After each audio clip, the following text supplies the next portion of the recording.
فاسألوا أهل الذكر إن كنتم لا تعلمون۔ السلام علیکم ورحمۃ اللہ وبرکاتہ۔ میں ہوں آپ کا میزبان حافظ محمد دانش۔ محترم سامعین و ناظرین، آپ کے سوالات کے جوابات کے لیے ہمارے ساتھ موجود ہیں بٹلہ ہاؤس سے شاہ مسجد کے امام و خطیب مفتی احمد بن محمد ارشد خان صاحب۔ جی مفتی صاحب، محمد عارض کمنٹ باکس میں معلوم کرتے ہیں مونچھے رکھنے کا مسنون طریقہ کیا ہے؟ بسم اللہ الرحمن الرحیم، نحمدہ ونصلی ونسلم علی رسولہ الکریم، اما بعد۔ حضور اکرم صلی اللہ علیہ وسلم نے اپنے ارشادات سے اور طرز عمل سے جہاں زندگی گزارنے کے اصول اور ضوابط بتلائے ہیں، وہیں حضور اکرم صلی اللہ علیہ وسلم نے اپنے طرز زندگی سے اور اپنے ارشادات سے انسان کی ظاہری شکل و صورت رکھنے کے طریقے بھی بتائے ہیں۔ اسی لیے حضور اکرم صلی اللہ علیہ وسلم کا فرمان ہے کہ 5 چیزیں ایسی ہیں جو امور فطرت میں سے ہیں، جو انسانی طبیعت کا تقاضا کرنے والی ہیں۔ ان میں سے ایک چیز مونچھے کترنا بھی ہے۔ حضور اکرم صلی اللہ علیہ وسلم کی عادت شریفہ یہ تھی کہ آپ اپنی مونچھوں کو خوب کترتے تھے۔ جیسا آج کل اگر قینچی سے کاٹ لیا جائے تو بالکل چھوٹی چھوٹی رہ جاتی ہیں،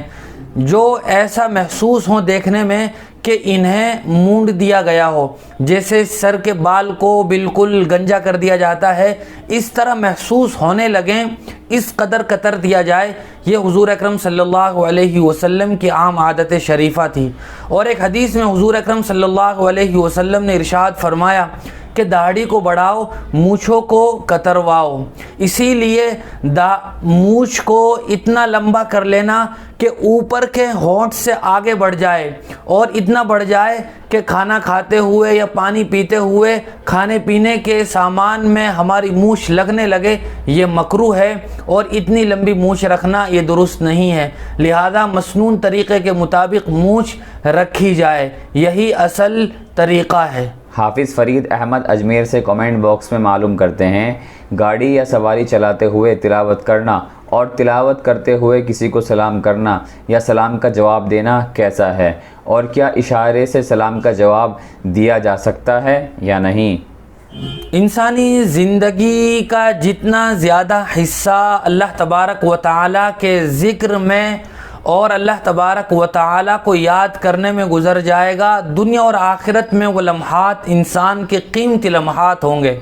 لہٰذا اگر کوئی آدمی گاڑی چلا رہا ہو یا یہ کہ خود کسی گاڑی میں سفر کر رہا ہو، تو ایسے موقع پر بھی تلاوت کرنا اچھی بات ہے اور باعث ثواب ہے، بشرطے کہ قریب بیٹھے ہوئے آدمی کو کسی قسم کی تکلیف نہ ہو۔ اسی طرح اگر کوئی آدمی قرآن مجید کی تلاوت کر رہا ہے اور اس کے پاس کوئی آدمی آ جائے تو اس کو سلام کرنا چاہے تو وہ تلاوت کے دوران بھی سلام کر سکتا ہے۔ اور اگر کوئی آدمی ہمیں قرآن مجید کی تلاوت کرتے ہوئے سلام کرتا ہے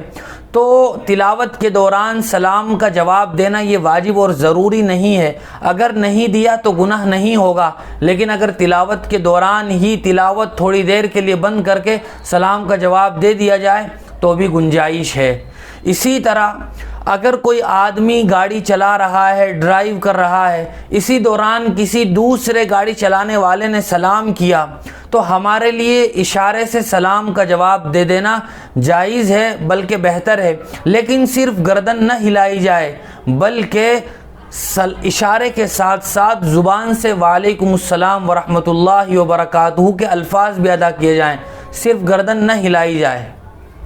نوشاد علی جموں کشمیر سے کمنٹ باکس میں معلوم کرتے ہیں سید حضرات اپنی لڑکیوں کا رشتہ سید لڑکے سے ہی کرتے ہیں، کیا وہ کسی اور خاندان میں بچوں کا رشتہ دے سکتے ہیں یا نہیں؟ حضور اکرم صلی اللہ علیہ وسلم کا ارشاد ہے تنکح المرء لأربع لمالها ولحسبها ولجمالها ولدینها فاظفر بذات الدین تربت یداک، او کما قال صلی اللہ علیہ وسلم، کہ کسی خاتون سے 4 چیزوں کی بنیاد پر نکاح کیا جاتا ہے، مالداری کی وجہ سے، حسب و نسب کی وجہ سے، حسن و جمال اور خوبصورتی کی وجہ سے، اور دین کی وجہ سے۔ پھر آپ نے فرمایا کہ تم دین کو ترجیح دو۔ یاد رکھنا چاہیے کہ جس طرح دین میں ترجیح مطلوب ہے، اسی طرح شریعت میں کفاءت بھی مطلوب ہے۔ کفاءت کہا جاتا ہے میاں بیوی کے خاندان اور برادری کا ایک ہونا، پیشہ ایک جیسا ہونا، اسی طرح مالداری قریب قریب ہونا، یہ چیزیں شریعت میں اس لیے مطلوب ہیں کہ اگر شریعت میں ان چیزوں کو ملحوظ رکھا جاتا ہے تو میاں بیوی کا رشتہ ازدواج یہ مضبوط و مستحکم رہتا ہے، آپس کی نااتفاقیوں سے بچا رہتا ہے۔ لہٰذا شریعت میں یہ بات مطلوب ہے کہ اپنی برادری میں ہی نکاح کیا جائے، کوئی گناہ نہیں ہے، تاکہ آپسی مزاج کی وجہ سے باہم اتحاد و اتفاق باقی رہے۔ لیکن اگر کوئی آدمی اپنی برادری کو چھوڑ کر کسی دوسری دینی بنیاد پر کسی دوسری برادری اور خاندان میں نکاح کرتا ہے تو یہ شریعت میں بالکل جائز ہے، بلکہ اگر دین کی بنیاد پر کر رہا ہے تو یہ باعث ثواب ہوگا۔ لیکن یاد رکھنا چاہیے کہ اللہ تبارک و تعالیٰ کے نزدیک برادریوں کی حیثیت، خاندان اور قبیلوں کی حیثیت یہ ایک دوسرے کے تعارف اور پہچان کے لیے ہے۔ اللہ کے نزدیک معزز وہی ہوگا جو جتنا زیادہ متقی اور پرہیزگار ہوگا۔ معاذ بن ارشد کامنٹ باکس میں معلوم کرتے ہیں مفتہ بھی قول کسے کہتے ہیں؟ مفتہ بھی قول کہا جاتا ہے ایسے قول کو جس پر فتویٰ دیا گیا ہو۔ بسا اوقات فقہ میں ایک ہی سوال کے دو جواب ہوتے ہیں، لیکن مفتیان اکرام دو جوابوں میں سے ایک جواب پر فتویٰ دیتے ہیں تو اس کو مفتہ بھی قول کہا جاتا ہے کہ اس پر مفتیان اکرام نے اور فقہا نے فتویٰ دیا ہے اور دوسرے قول کو چھوڑ دیا ہے، یہ معنی ہوتا ہے مفتہ بھی قول کا۔ جواب انصاری کامنٹ باکس میں معلوم کرتے ہیں بینک میں جاب کرنا کیسا ہے؟ جی ہاں، بینک میں چونکہ عام طور پر سودی لین دین اور کاروبار ہوتا ہے، اس وجہ سے فقہاء اکرام نے اور کتاب و سنت کی واضح اور صریح نصوص کی وجہ سے بینک میں ملازمت کرنا یہ جائز نہیں ہے، چونکہ سودی کاروبار میں ملوث ہونے کی وجہ سے آمدنی حرام ہو جاتی ہے۔ لیکن اگر کوئی آدمی بینک میں ملازم ہو اور اس کی ملازمت کا تعلق بینک میں حساب و کتاب سے اور لین دین سے نہ ہو، ایسے کام سے نہ ہو جس میں پیسوں کا لین دین کرنا پڑتا ہے، وہ آدمی دربان ہے، چوکیدار ہے، یا یہ کہ الیکٹریشین ہے، یا ایسی ملازمت میں ہے جس ملازمت سے بینک کے پیسوں کا کوئی لین دین نہیں ہے اور وہ لکھائی پڑھائی میں نہیں ہے، تو پھر ایسی ملازمت بینک میں کرنا جائز ہے۔ لیکن اگر کوئی آدمی بینک میں ملازم ہے اور فی الحال اس کے پاس کوئی دوسری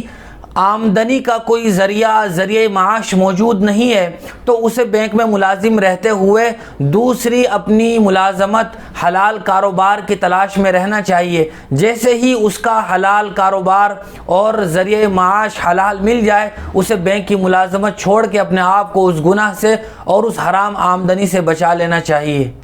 حافظ صالح پرانی دہلی سے معلوم کرتے ہیں کیا سود کے پیسوں سے خریدا ہوا دانا کبوتر کو ڈال سکتے ہیں یا نہیں؟ سود کے اور انٹرسٹ کے پیسوں کے بطور خاص دو مصرف ہیں، ایک یہ کہ جہاں سے ہمیں سود ملا ہے وہیں واپس کر دیا جائے، سرکاری بینک سے ملا ہے تو سرکاری بینک میں واپس کر دیا جائے، یا یہ کہ ہم اسے سود کی رقم کو لے کر غریبوں کو اور فقیروں کو ثواب کی نیت کے بغیر دے دیں۔ یہ سود کے اصل مصرف ہیں۔ اس کے علاوہ سود کی رقم کو